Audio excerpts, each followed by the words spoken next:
Arthur is a merciless king who governs the world with his power. In his rise to power, he annihilated his foes, reduced entire cities to ashes with nuclear fire, and carried out unspeakable atrocities, all in pursuit of domination. But one day, he finds himself reflecting on the terrible acts he's committed. A deep sense of guilt consumes him, and in the very next moment, he succumbs to a mysterious illness. As he slowly sinks into the abyss, a voice echoes through the darkness, offering him a second chance and warning him not to waste it this time. A few moments pass. Arthur opens his eyes to see two people staring down at him. The man nearby is Reynold, who happens to be Arthur's father, and the woman beside him is Alice, his mother. Though they don't actually expect their newborn to comprehend their words, they're overjoyed to welcome him into the world. Gradually, Arthur comes to the realization that these two are indeed his parents, and that he was just born only a minute ago. It's still hard for him to wrap his head around the fact that he's a baby again. Yet he can't ignore how naturally nurturing his mother and father are. For the most part, he's fairly content, though he still isn't thrilled about being trapped in a baby's body. He has a big head, he can't talk, and every few hours he soils his diaper without any control, so he's completely lost his autonomy. But then, something catches his attention that's even stranger than his current situation. He watches as his father channels energy into his fists and shatters a massive boulder into pieces. Arthur is left in awe, as this is a power completely unfamiliar to him, even after all his years ruling the world. This display is apparently a pretty impressive one, so Reynold feels proud of himself and turns toward his family, expecting some praise. However, he fails to stay aware of his surroundings, and a rock ends up falling right onto his head. Alice, having anticipated that something like this could happen, hurries over to him and begins using magic to heal the injury. At the same time, she scolds him, warning him to be more cautious the next time he decides to show off. Reynolds might have just been flexing his strength earlier, but when he's serious, those fists are nothing to mess with, because he can drop a wild boar in a single hit during hunts. Having him in the party makes everything smoother for his companions. Once the hunt wraps up, Reynolds heads home, eager for that warm welcome hug, but then he remembers he's still drenched in boar blood. A quick wash is definitely will have to come first. From what he's witnessed, Arthur picks up on two important things. First, this world is so dangerous that it's normal for people to carry weapons just to stay safe. And second, if he wants to live freely in this place, he's going to need to learn how to fight. Now that Reynold has returned, Alice says it's time to lay Arthur down for his nap. Normally, he'd be annoyed at being treated like a baby, but this is actually one part he genuinely enjoys. In his previous life, peaceful sleep was a rare luxury, since there were always people trying to assassinate him when he let his guard down. Sure, he could easily handle any attackers who came for him, but the constant threat was unbelievably stressful. As months go by, Arthur's infant body gains enough strength for him to move independently at last. His first act with this newfound freedom is to waddle over to a mirror, staring intently at his reflection. While his parents find it adorable how fascinated he seems by his own image, the truth is far different. Arthur's simply grappling with the reality that he's truly been reborn as a helpless baby. Now that Arthur can move freely, he wastes no time putting his plan into action later that day. When Alice lays him down for his nap, the moment she steps out of the room, he opens his eyes. He tosses his blanket aside, maneuvering carefully to climb down and escape the crib. Then, as his mother remains absorbed in washing dishes, he begins crawling across the floor slowly, steadily making it all the way to the far side of the room without her ever noticing. She must really be focused on those dishes. Once he reaches his destination, he opens the door to the house's library and grabs a book he needs to start learning more about this world. After going through one of the books, he discovers that this continent is called Dicathan and is divided into three kingdoms. The Darv Kingdom, a subterranean nation inhabited by dwarves. The Elenwar Kingdom, home to elves who reside deep within the forest. And the Sapin Kingdom, a human nation ruled by a king, even though no one here ever resorted to nuking cities to gain control. Arthur is still eager to learn more, so he picks up another book, and this one finally gives him the answers he's been searching for. Arthur had come to realize that the technological level in this world was underdeveloped, and the reason behind this was the existence of magic. People here are able to utilize magic by channeling the mana inside their bodies. Although not everyone is capable of using it, magic still plays a significant role in everyday life. There are two main ways individuals can harness magic: magic, augmentation, and conjuring. Augmentation requires circulating mana throughout the body, which grants the user immense strength, heightened defense, and enhanced agility. On the other hand, conjurers are able to send their mana outside their bodies to manipulate and control any phenomenon they wish. That more or less wraps up the information regarding the magic system in this world, but Arthur doesn't come across any details about the healing magic Alice had used earlier, leading him to assume that she might be a rare exception. Based on what Arthur can gather, the majority of people begin to manifest their mana once they reach puberty, and by channeling that mana through what is known as a mana core, they can learn to control it and eventually become mages. Arthur finds this easy to grasp because, in his past life, he ascended to power due to the natural Kai energy flowing within him. It worked in precisely the same manner as mana, so he concentrates all his energy, testing whether he can trigger a response, and just as expected, a mana core starts to form. This marks a major leap forward in Arthur's growth. Before he gets the chance to continue his training, his mother finally manages to find him. She's been extremely worried ever since discovering he wasn't in his bed, so she's relieved to see that he's safe and unharmed. However, as she picks him up, she realizes that there's something different about him. Arthur begins to worry that she might have sensed the mana inside him, but it turns out she simply noticed that Arthur had pooped himself once again. 2 years pass, and Alice sits writing in her journal one day. She feels incredibly thankful that Arthur is growing up strong and healthy. However, she's beginning to worry a little after all. She's never once seen Arthur smile since the day he was born. Right then, she spots Reynolds and Arthur outside, and it appears Reynolds is teaching Arthur some swordplay. Arthur looks genuinely engaged, but Alice is furious that Reynolds would allow a 2-year-old to wield something as dangerous as a stick. By now, Arthur has realized that Alice isn't someone you want to get angry, so he's going to have to be careful not to make her mad. To avoid any other dangerous activities, his mother decides to take Arthur out for the day to show him around the town. And Arthur is particularly excited about this because it will give him a chance to gather valuable information about this world. He's able to gauge the level of this nation's technology just by examining the weapons being sold to the general public. And he also comes across several materials he's never seen before. Most exciting of all, he gets to witness a mage casting fire magic right in front of him, making today's trip extremely valuable in his eyes. By the end of the day, Arthur's baby body is exhausted from all the activity, so he is struggling to stay awake, and Alice wants to put him down for a nap as soon as they get home. As limiting as this new life has been, Arthur has come to enjoy life with loving parents. In his past life, Arthur got dropped off at spawn with no starter kit, so he was forced to live his entire childhood in an orphanage and never got to experience parental love, so this is a nice change of pace for him. Arthur soon dozes off on Alice's shoulder, so she begins to carry him to his crib, and along the way, she tells him how proud she is of everything he's learned. She's noticed all the times he sneaks out of bed to read books, and she saw the excitement in his eyes when he experienced the outside world, which makes her certain that he has an adventurous spirit. She assumes he inherited that from Reynolds, and she knows that sooner or later, Arthur will want to venture out on his own to explore the world. While she would personally prefer that Arthur live a quiet and peaceful life here, she's willing to support him no matter what, as long as he's truly happy. The next day, Arthur is standing by the window and watches as his father begins practicing in the front yard. He is interested in seeing the applications of magic up close and personal again, so he eagerly watches as Reynolds begins circulating mana within his body. Eventually, rocks begin to fly up from the ground, and Reynolds makes it seem like it's the greatest thing in the world, but in reality, it is pretty pitiful. This marks the extent of Reynolds' ability when it comes to conjuring, but that's only because his true specialty lies in augmentation, making his magic far more effective when used internally within his own body. Watching his father display such power inspires Arthur to go and get some training in, but just as he's about to climb down from the table, Alice informs him that it's time for his nap. Arthur still isn't able to talk yet, so as they walk past the bookshelf, he begins to whine, but Alice tells him that it's nap time and there's no room for books at the moment. Normally, Arthur wouldn't stand a chance in a situation like this, but he's recently discovered a legendary move, the pout. He's perfected the skill of using his baby cuteness as a powerful weapon, so even though Alice still plans to put him down for his nap, she eventually gives in and lets him read his book instead. Once Arthur is by himself, he starts starts training with his mana core, and over the last 2 years, he's managed to become quite skilled at it. By collecting different fragments of mana throughout his body, he succeeded in forming a mana core within himself, and even though the process was extremely exhausting, it turned out to be completely worth it. Now, with just a bit more focus, he should be able to cast his very first spell. But Arthur miscalculates his mana's strength and ends up accidentally blowing the entire house up. His parents were outside when the blast occurred, and it was so intense that Reynolds' back got seriously burned, but aside from that, he and Alice are okay. However, it doesn't take long for them to realize that Arthur was still inside the house when it exploded, so they immediately rush in to see if he's still alive. An explosion of that magnitude should have made it impossible for a baby to survive. Yet, when Reynolds arrives at the library, he's stunned to discover that not only is Arthur completely unharmed, he was actually the one who caused the explosion. He's just 3 years old, so using magic shouldn't have been possible until he turned at least 12, and yet Arthur is already nearly a master when it comes to mana. He stands tall with pride and looks over at his parents, but he completely forgets that the house is collapsing around him, so when 2 roof beams come crashing down toward him, he's totally unprepared. He tries to run, but his tiny baby legs give out, making it seem like this is the end for him. Luckily, both Alice and Reynolds rush in to rescue him. Alice throws herself over him to shield him with her body, while Reynolds uses his magic to stop all the falling fragments and protect them both. Arthur is a little stunned, since it's the first time anyone has ever put their life on the line to save him, but Alice is so overwhelmed with relief that he's okay. She bursts into tears. Arthur still isn't used to having people care about him like this, so when he sees her crying, he can't help but start crying too. In his old life, he never could have done something like this because he was expected to be a merciless king. There was a time when a man attempted to assassinate Arthur. After his capture, the entire council gathered, ready to pass judgment for his crimes. Not only that, but they also intended to send the man's wife and son back to their homeland, a fate that meant certain torture and experimentation. The man pleaded with Arthur, begging him to spare his family, as they were innocent and didn't deserve to suffer for his actions. In an act of compassion, Arthur chose to execute him right then and there. That's just how things typically went for him in those days. But these days, he trains alongside his father. Reynolds suggests that Arthur should give gauntlets a try, but Arthur has spent his whole life mastering the sword. He's not about to change his primary weapon now. Seeing how adamant Arthur is about sticking with the sword, Reynolds opts to wield one himself. And just to spice things up a bit, he decides to enhance his sword using mana. But to his complete surprise, Arthur does the exact same thing and effortlessly slices through Reynolds' sword. After witnessing that, Reynolds comes to the conclusion that Arthur is far too gifted for him to train properly, so he starts considering the idea of finding a professional instructor for him and heads inside to discuss it with Alice. Alice immediately rejects the idea, saying there's no way she's sending Arthur off to some random town just for the sake of training. They had already agreed on this. Reynolds would be the one to teach Arthur how to fight, while she would handle his magical education. But Reynolds brings up the fact that during their training, Arthur actually sliced clean through his mana-infused sword, and the kid is still just a toddler. If he's already accomplishing things like this at such a young age, then just imagine what he might achieve in the years to come. That's why Reynolds believes it's crucial for him to have a skilled mentor. Alice can't argue against Arthur's extraordinary talent, but she still despises the thought of sending him off to a school in the city all by himself. Because they can't seem to agree, she and Reynolds end up bickering about it for several minutes. Arthur, tired of all the back and forth, interrupts and suggests that they could simply go with him to the city. That way, he'd still get his teacher, and his parents wouldn't have to worry about leaving him on his own. The idea hadn't even crossed their minds, but it neatly fixes everything. They both decide it's perfect and, without wasting any time, begin getting ready for the trip. The following day, a carriage shows up to take them into the city. They'll be making the trip alongside a few of their old friends, and Arthur recognizes them right away as the group that helped Alice and Reynolds rebuild the house after he accidentally destroyed it. They're all part of a party called the Twin Horns. The leader, Adam, steps forward and introduces himself to Arthur. Then Angela does the same, while also pulling Arthur straight into her chest and nearly suffocating him in the process. And of course, his mother watches the whole thing unfold with a big smile on her face. Fortunately, right before Arthur loses consciousness, Durden steps in in and pulls him away from Angela, introducing himself in the process. He's a lot more laid back and simply gives Arthur a high five. That's when Arthur spots a girl standing on top of the carriage. She doesn't say a word, so the others chime in and let Arthur know her name is Jasmine. And finally, the last member of the group is Helen, the archer. Now that the introductions are over, it's time for the group to set out. They all board the carts and begin their journey. During the ride, Alice turns to Arthur and asks if he's looking forward to his first major trip. Arthur replies that he is, but in his mind, he can't help but reflect on how backward this world seems. Here, they rely on horse-drawn carts to get around, while Arthur recalls from his past life where he commanded an entire fleet of flying ships at his disposal. After spending most of the day in the road, the group pauses to rest and eat, setting up a temporary camp, but the moment they stop, a pack of wolves launches a sudden attack.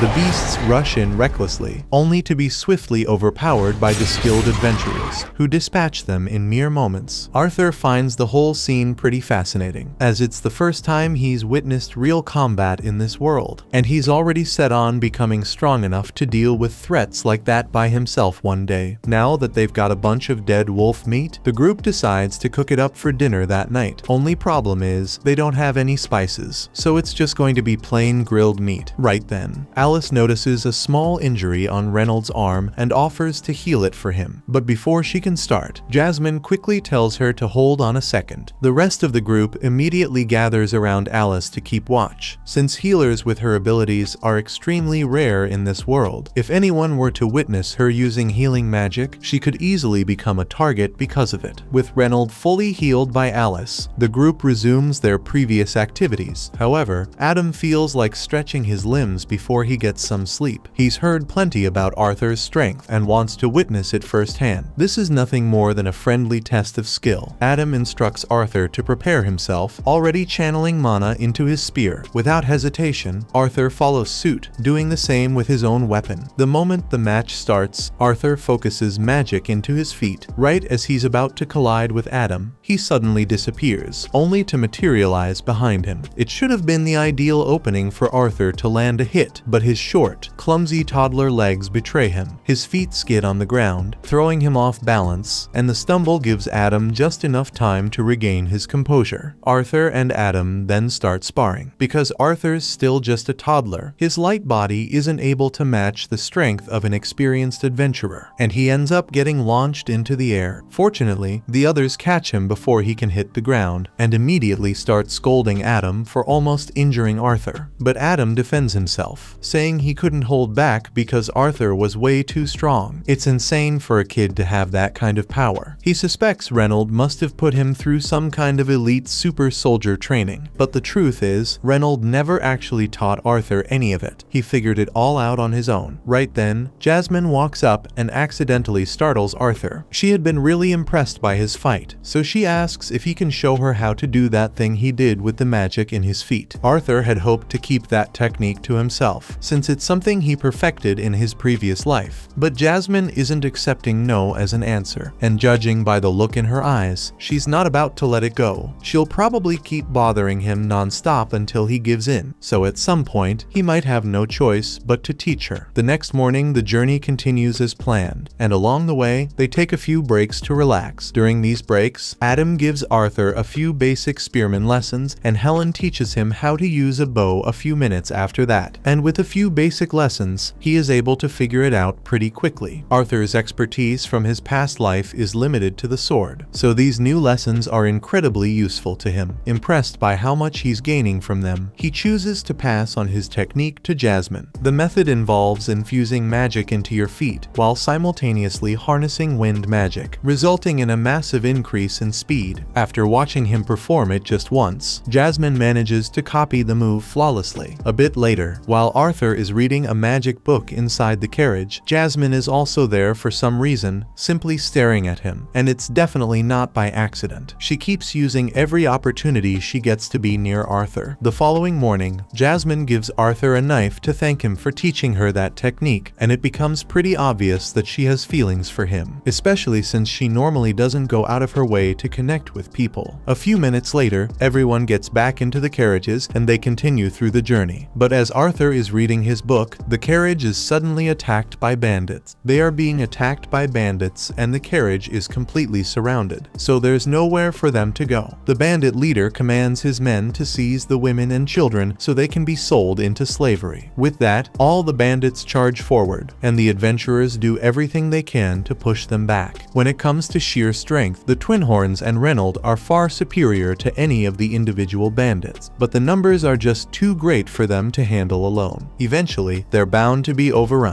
At a certain moment, the bandit leader hurls Reynold into the carriage, leaving him severely injured. Alice immediately wants to rush in to heal him, but Reynold warns her to keep her distance. If the bandits discover her ability, she'll become their next target. Instead, he urges Arthur to take Alice and flee as far as possible. Arthur hesitates, unwilling to abandon his father, but Reynold insists, revealing that Alice is pregnant with his brother. Keeping her safe must come first. Realizing the urgency, Arthur agrees. Once Reynold gives the signal, Arthur gathers his magic, ready to escape with Alice. Meanwhile, Reynold vows to stay behind and stall the bandits. The bandit leader orders his men to go after Arthur and Alice, but Reynold refuses to let that happen, so he charges and clashes with him. The leader managed to knock Reynold down before, but this time Reynold's family is on the line, so he's not going down easily. As Reynold keeps the bandit leader occupied, a few of the remaining bandits make a move toward Arthur and Alice, but Adam and Jasmine quickly hurl some daggers at them, taking them down and opening a path for Arthur to get away with Alice. Everyone is doing everything they can to hold the bandits back from reaching Arthur, while he focuses all his effort on getting his mother out of danger. It's honestly kind of ironic. After spending his past life taking things without caring about anyone else, now he finds himself running away just to avoid losing someone who means a lot to him. After several minutes of running, Arthur figures they've put enough distance between themselves and the bandits to be safe, but he couldn't have been more wrong. A bandit is observing them from a cliff above, and this one actually knows how to use magic. He casts a wind spell aimed directly at them. Arthur doesn't notice him right away,